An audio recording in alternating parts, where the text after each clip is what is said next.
Hello बच्चों, आज हम हिंदी में पढ़ेंगे पाठ 9 स्वतंत्रता की ओर। बच्चों, इस पाठ में हम गांधी जी के जीवन से जुड़ी एक महत्वपूर्ण कहानी के बारे में पढ़ेंगे।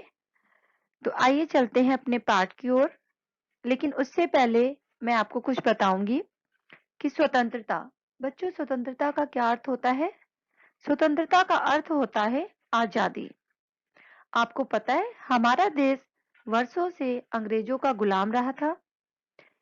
हमारे देश के स्वतंत्रता सेनानियों के कठिन संघर्षों के पश्चात ही हमारा देश 15 अगस्त 1947 को अंग्रेजों की हुकूमत से आजाद हुआ था। इसीलिए बच्चों, प्रत्येक वर्ष 15 अगस्त को हम अपनी आजादी का जश्न धूमधाम से मनाते हैं, क्योंकि इस दिन हमारा देश आजाद हुआ था।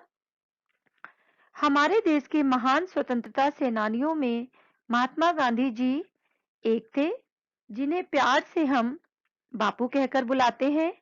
ये भारत के राष्ट्रपिता भी कहलाते हैं।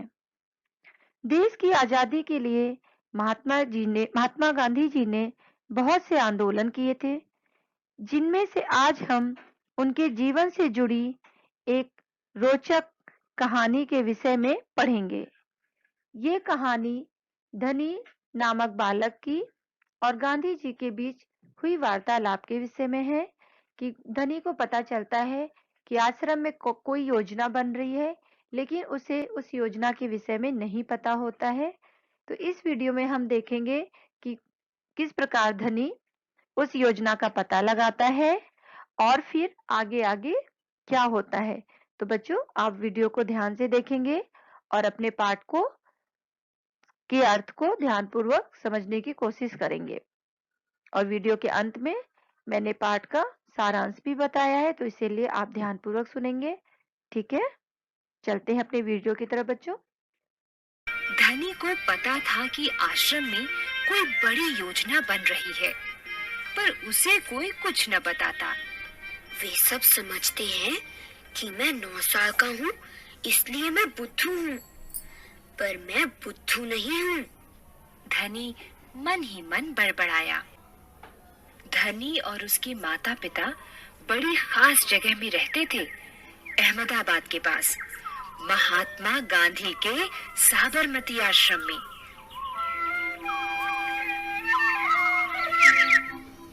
जहां पूरे भारत से लोग रहने आते थे।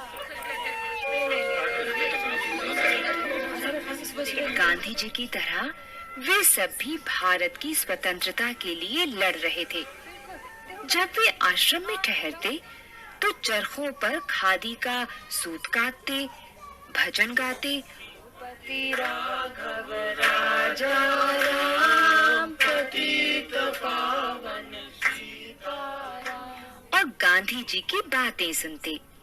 साबरमती में सबको कोई न कोई काम करना होता।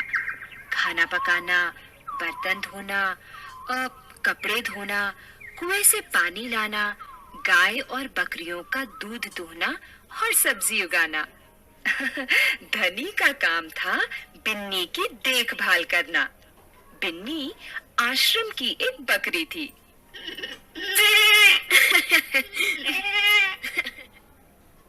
धनी को अपना काम पसंद था, क्योंकि बिन्नी उसकी सबसे अच्छी दोस्त थी।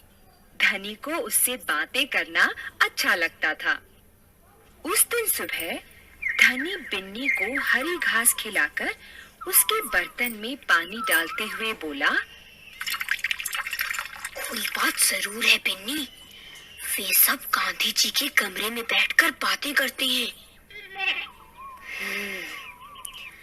कोई योजना बनाई जा रही है, मैं सब समझता हूँ। बिन्नी ने घास चबाते हुए सिर हिलाया, जैसे कि वो धनी की बात समझ रही हो। धनी को भूख लगी।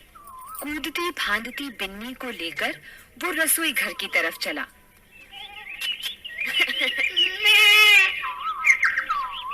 उसकी माँ चूल्हा फूंक रही थी और कमरे में धुआं भर रहा था।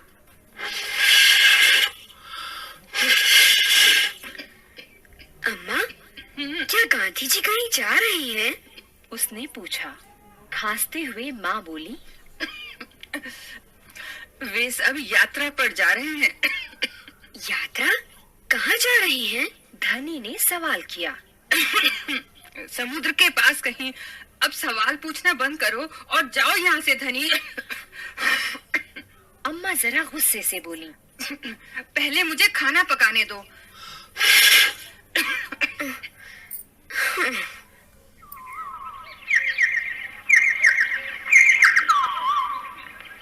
धनी सब्जी की क्यारियों की तरफ निकल गया, जहाँ बूढ़ा बिंदा आलू खोद रहा था। बिंदा चाचा, आप भी यात्रा पर जा रही हैं क्या? बिंदा ने सिर हिलाकर मना किया। उसके कुछ बोलने से पहले धनी ने उतावले होकर पूछा, कौन जा रहे हैं? कहाँ जा रहे हैं? क्या हो रहा है? बिंदा ने खोदना रोक दिया और कहा,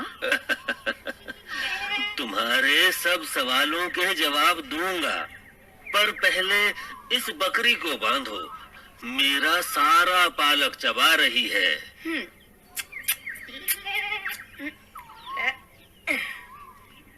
धनी बिन्नी को खींचकर ले गया और पास के नींबू के पेड़ से बांध दिया। फिर बिंदा ने उसे यात्रा के बारे में बताया।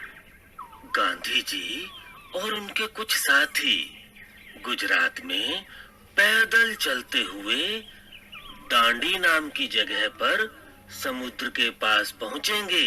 गांव और शहरों से होते हुए पूरा महीना चलेंगे।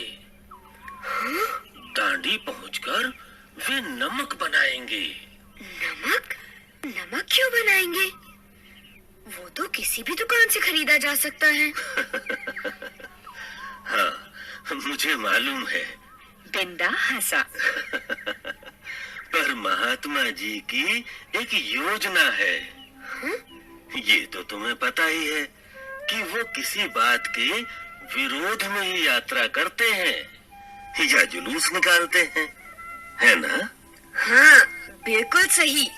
मैं जानता हूँ, वे ब्रिटिश सरकार के खिलाफ सत्याग्रह के जुलूस निकालते हैं, जिससे कि उनके खिलाफ लड़ सके और भारत स्वतंत्र हो जाए। पर नमक को लेकर विरोध क्यों कर रहे हैं? ये तो समझदारी वाली बात नहीं है। बिल्कुल धनी, क्या तुम्हें पता है कि हमें नमक पर कर देना पड़ता है? अच्छा? धनी हैरान रह गया। नमक की जरूरत सभी को है। इसका मतलब है कि हर भारतवासी, गरीब से गरीब भी ये कर देता है। बिंदा चाचा ने आगे समझाया। लेकिन ये तो सरासर अन्याय है। धनी की आंखों में गुस्सा था। हाँ, ये अन्याय है।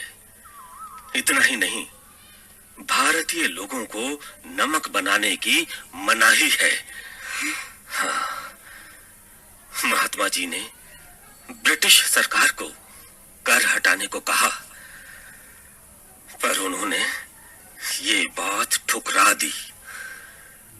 इसलिए उन्होंने निश्चय किया है कि वे दांडी चल कर जाएंगे और समुद्र के पानी से नमक बनाएंगे।